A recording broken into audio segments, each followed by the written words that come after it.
Hi, and welcome to the first episode of Stitched Stories for the Mary 1840 St. Louis Doll Quilt Project.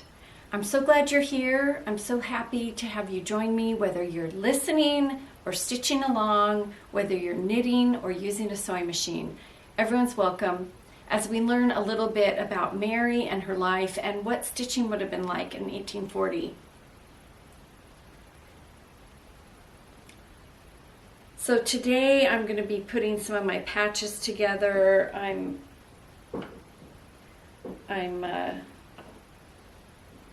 using the materials from the kit and just stitching and just chatting with you about life in St. Louis and in 1840. And St. Louis was a busy port city, and people lived in St. Louis. And people came to St. Louis as a springboard or a starting point to their migration west. So there was a lot going on in St. Louis in 1840. And Mary's family, I crafted Mary's family to be immigrants from England. Her grandparents, I crafted her grandparents to have come up the Mississippi River from England and have settled in St. Louis. And by the time Mary was born, her grandfather had passed away, and her grandmother had a thriving millinery business, and her mother was an avid dressmaker, and her father worked on the ships, repairing all the ferries and boats that came up the Mississippi. And these boats were coming in from England and France and Europe, and they were bringing product to St. Louis. Well, a lot of this product was what people used to pack up their wagons and get ready for their journey going west. And Mary's family was not planning to move west. They were settled in St. Louis, and they were thriving. It was a busy city. There was a lot of product. There was a lot of merchandise being brought in from Europe and from the East Coast. And her family would have had access to a lot of materials. So today I'm continuing our lesson, and I'm sewing together some of my patches. And I've got 4 patches done, and I'm not sure where you are in the journey, but I've cut out my pieces. And, you know, Mary in 1840 would have had access to fabric that was either off of old clothes, so it would have been possibly starch. It would have been something that had been laundered a few times, because, you know, outer garments weren't washed like the inner garments. Outer garments were kind of preserved from the need to be heavily washed over and over again. And it was the inner garments that were washed. So she would have had those kind of scraps in her scrap bag. They might have felt, you know, soft and supple, or maybe a little bit starchy. Hopefully they didn't have stains. Hopefully she got patches that didn't have stains. And she would have had pieces that came off the cutting table. Her mother was a dressmaker, and so all the scraps that came off her mother's cutting table would have been available to Mary in her scrap bag. And she would have had prints like tiny paisley, tiny calicos, larger scale florals, chintz, some beautiful plaids, some stripes. And if you have the kit, you'll see this array of fabrics. And I just picked a limited color palette, lots of browns in rich, deep chocolate tones and milk chocolate tones, some beautiful reds that have that madder undertone, and we'll talk a little bit more about some of the dyes used in these fabrics. But those were just common and everyday clothing. And so Mary's scraps would have been clothing remnants, either clothing that was discarded or cut down to fit somebody a different size, or changed because of the current fashion. or remnants from her mother's cutting table.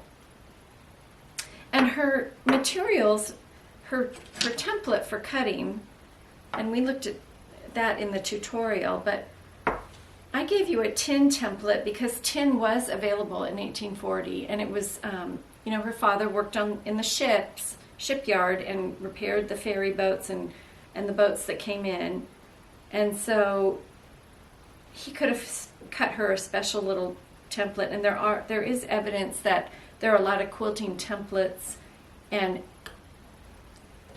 things cut out of tin from that time period, mostly for drawing lines for quilting. But Mary had all the best from her grandmother and her mother and her father, and so her template was made out of tin. Cardboard was also available during that time, so the template could have been cut out of cardboard, and very likely the template could have just been another square that someone cut out for her and then said, okay, now cut 24 of these. And can you imagine those little tiny hands doing all that work? That was a lot of work. Now, Mary may not have cut out all her squares. We don't know if children, it's probably just like today. Some children are capable of using a pair of shears and some aren't. So she might have relied on the older people in her home to help her. But I bet she would have drawn a few of the lines around the templates. I'm sure she was capable of that. And, we today have all these fabulous pencils. Well, pencils in 1840 were wood with a piece of lead down the center or graphite, and that's it. And no fancy sharpening tools. A pocket knife will do. Thank you very much. And so I'm sure somebody had to sharpen the pencil for her as she progressed on her cutting of her patches. So, I can imagine she was given, maybe her mother had her cut out 6 of your patches today before you go out to do whatever, or do another chore, or go play.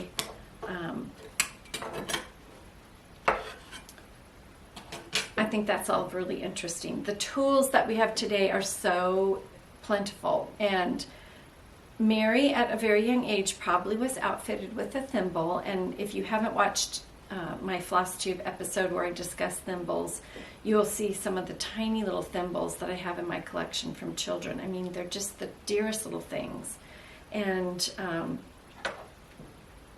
everybody had a thimble, just like everybody had a work basket. We've been talking about work baskets, and I've said every woman in the home had a work basket. It didn't matter if you were a woman of means and you had servants or help in the home. Everyone in the home had a work basket, and some men also participated in the necessity of sewing in the home.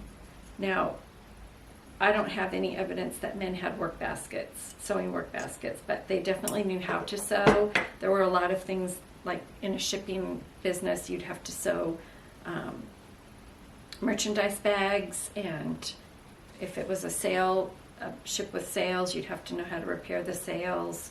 There's a lot of necessity for the needle, and everyone needed to know how to use it.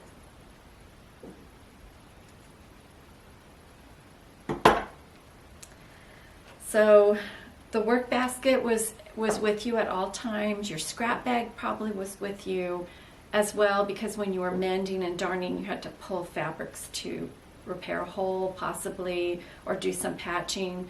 Your marking sampler was in there if you were labeling linens, and your threads, your thread papers with your threads was in your work basket, so you were ready to go. And so Mary may have been working towards a work basket. Maybe that was something that she was going to get as a reward for stitching her little doll quilt. But typically the reward for a child, from what I've read, was a doll bed. And so Mary was likely working towards getting her own little doll bed. All of this was to prepare her for outfitting her own home.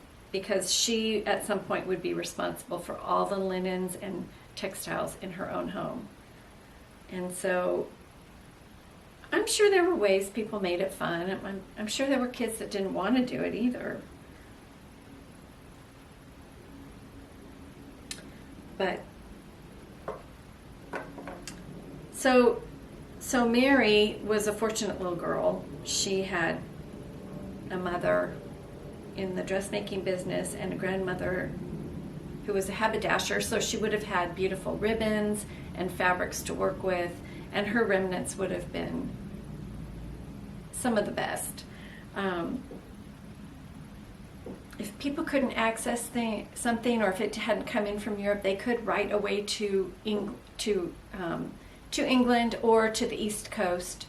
There were advertisements put in the paper so that people knew what had come in on the East Coast, and they could write away for it if they wanted some of those materials.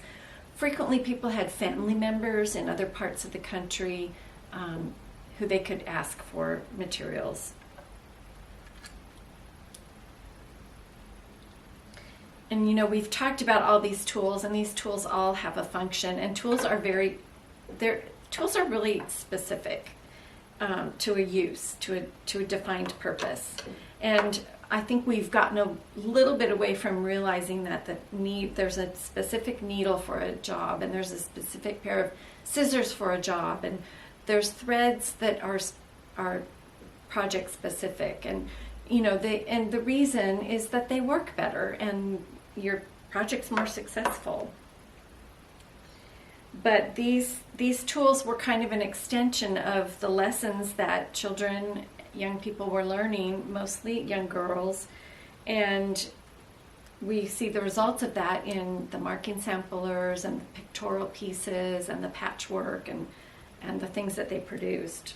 The mending and the garment making, the darning, all of it.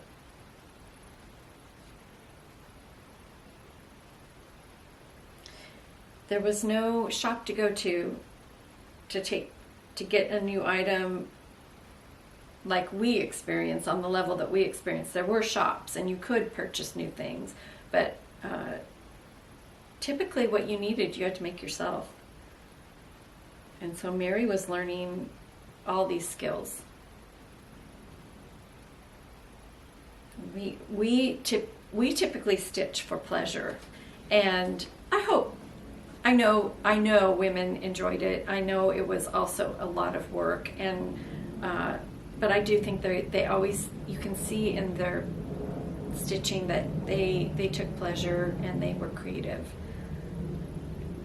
in spite of it being a necessity.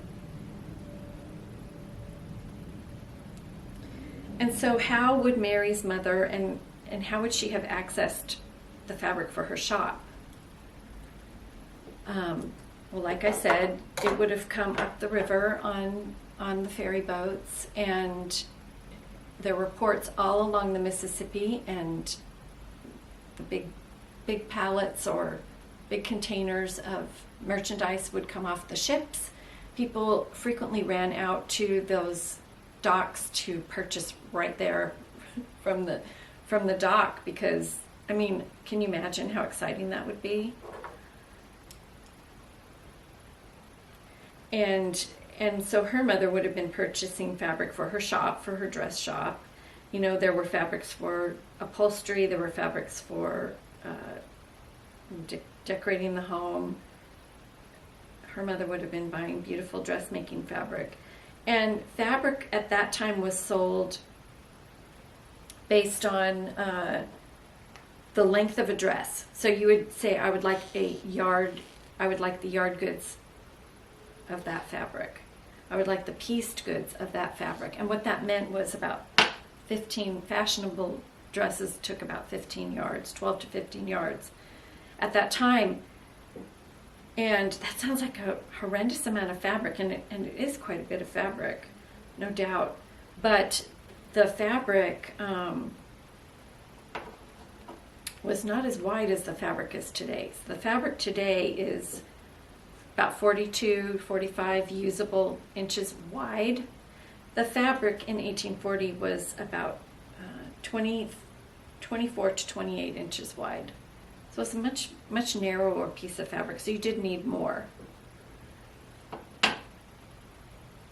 And of course, you know, if you know, I don't know a ton about 1840 fashion. I mean, you can't help but get a little interested in it when you're looking at fabric, to see that dresses took a lot of fabric. They had large skirts, and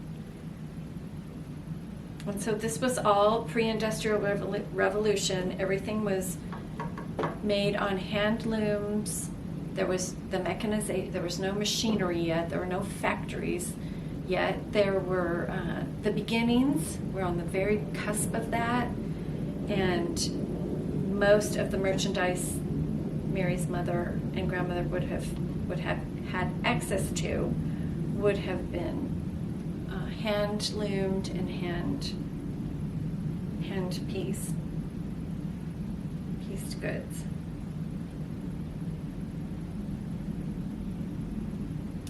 And new fabric, you know, fabric today, when we buy it, has, and a lot of people recommend that you rinse your fabric today prior to using it, because it does contain a lot of sizing and dye. And fabric back then did not contain the sizing that the fabric does today, although it was very heavily laden with chemicals from the dye. But people typically didn't pre-wash their fabrics. Washing was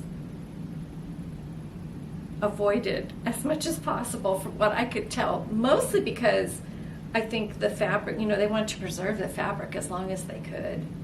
And if it was laundered, if it was a garment, it was laundered, you know, on a regular basis, but very infrequently. It was the undergarments that were washed.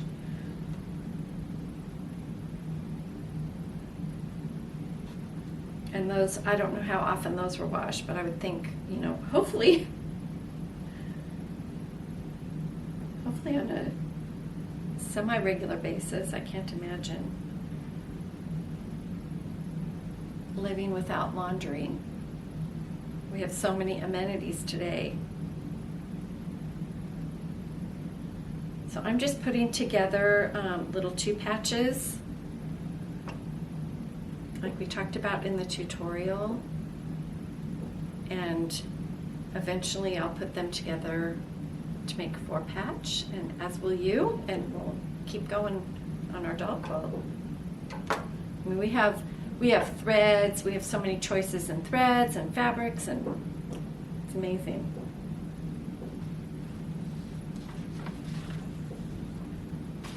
Oop.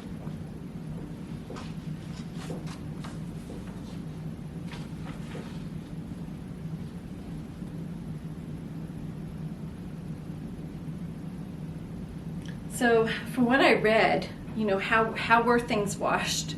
Well, really, there isn't really evidence of a lot of washing going on prior to the 14th century.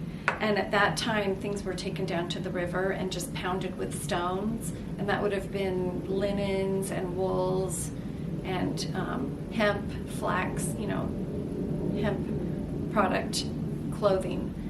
So it probably wasn't extremely comfortable and soft against your skin. The linen probably was, because if you feel old, if you have the opportunity to feel some old linen that's been time worn and worn and worn and washed, it does have a really nice feel. But just there really wasn't a lot of soap per se, and that didn't come in till the 19th century. And then at that time it was lye and ash. So I can't imagine working with those chemicals and how much fun that would be.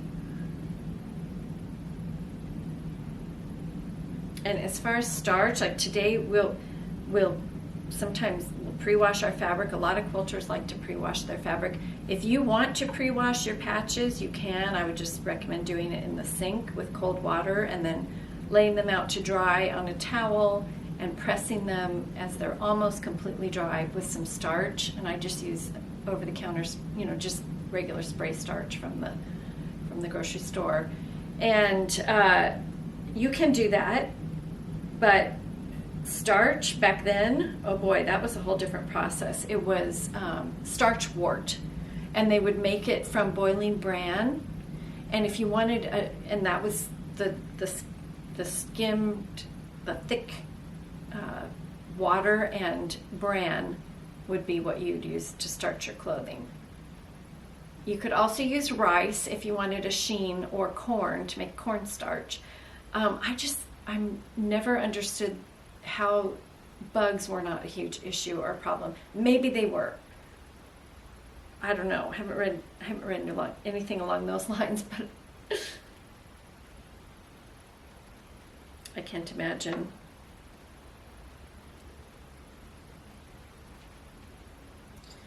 So there was, that desired kind of sheen on fabric was definitely attainable through cornstarch and rice. And, Mary might have had patches that were leftover pieces that had been treated that way, but likely her fabric was either, like I said, cut off the bolt, or off the cutting table, remnants from the cutting table, or remnants from clothing that had been cut down. And so if she had a patch that was from a piece of clothing, it was washed, it had been washed, it had been starched, it had been pressed. And early irons, oddly enough, when I was reading, were very early on in China, were a pan filled with hot coals, and like an iron pan filled with hot coals, and then it was just rubbed over the cloth to smooth. Or a hot stone was heated and then rubbed over the cloth to smooth the cloth, called a smoothing stone. And eventually that morphed into the early irons, which of course were not irons like we use, where you plug them in to heat them up. They were either had a little case in the back where you put hot coals inside and then ran that iron over the top, or the sad iron that you put on top of a hot stove until it was heated, and then you had a clamp to put it down on top of the fabric and press. Now, would a 6-year-old be able to do that? I don't think I would have had a 6-year-old do that, but you don't know. Children did a lot more than we expect from children today in some ways, just out of necessity. And Mary may have had someone get the iron off the hot stove, and maybe she was able to move it back and forth across the cloth. I don't know. We will talk a little bit about pressing and ironing, and ironing is actually where you move the iron, and pressing is just where you place it down to get out the wrinkle, and you're not moving it and stretching the cloth at all. It's kind of two different things. But by the 1900s, then there was electricity, and electric irons came into being. So I'm sure the women who had slaved over a hot iron were thrilled to have these new tools.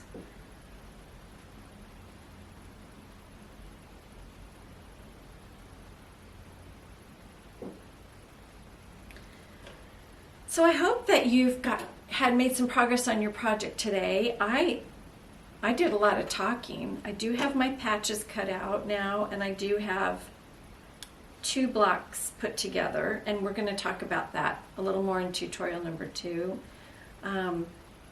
Anyway, thanks for joining me today for Stitch Stories, and next time we'll take a look at another aspect of life in the 1840s. Bye-bye.